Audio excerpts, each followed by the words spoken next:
Let's talk about the Ruger RXM.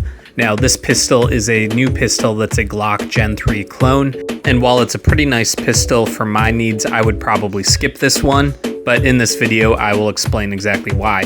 But let's start by setting the background. Now, this pistol was a cross collaboration between Magpul and Ruger. The real draw of the pistol is that it has a removable fire control group.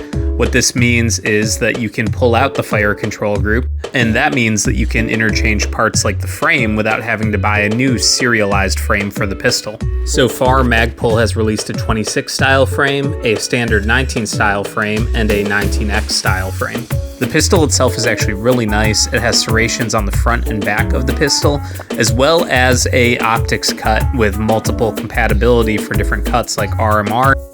One of the nicest things about the pistol is the sights that it ships with. It has a tritium front sight and a blacked out rear sight, and so this is really nice for you competition shooters out there, or for mounting an optic with the sights not being distracting. Similarly, the controls are very similar to Gen 3 Glock controls. Everything will be really familiar for you Glock guys out there. The frame itself feels like Magpul plastic, which is probably a good thing. You can trust it a lot, but honestly it doesn't feel as heavy as, say, a Glock frame in terms of the plastic construction. I think Glock has kind of perfected that. You'll notice a Glock style rail, as well as other really well designed frame features, such as an accelerator cut, and the stipple on this is grippy. It's very nice. You'll notice the Magpul logo at the bottom there. This pistol also does not have interchangeable back straps. I wouldn't be surprised if you see a frame that kind of supports that in the future though. So far so good. So what is my gripe with this pistol? It's actually the trigger. So you'll see here that it has somewhat of a flat face trigger with a nice trigger blade safety. That part of it is great.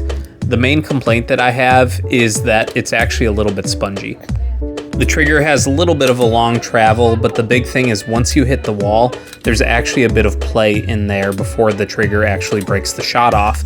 And in my opinion, it's actually worse than a Gen 3 trigger. Now, let's take a look at range performance. Mind you, I was shooting this gun off a cold start, especially after not having been to the range in a little while, but the gun handles a lot like a Gen 3 Glock. That said, I was shooting a little bit low left, but the grouping was reasonably tight enough that I was happy with it for a subcompact pistol. The shooting low left was probably me and not the pistol, if I'm being honest. That said, I put a few more magazines through the pistol, and I was hitting a little bit low left still. I think some of that is the suppressor height sights, and like I said, some of it was just shooting off a cold start at the beginning of the range session.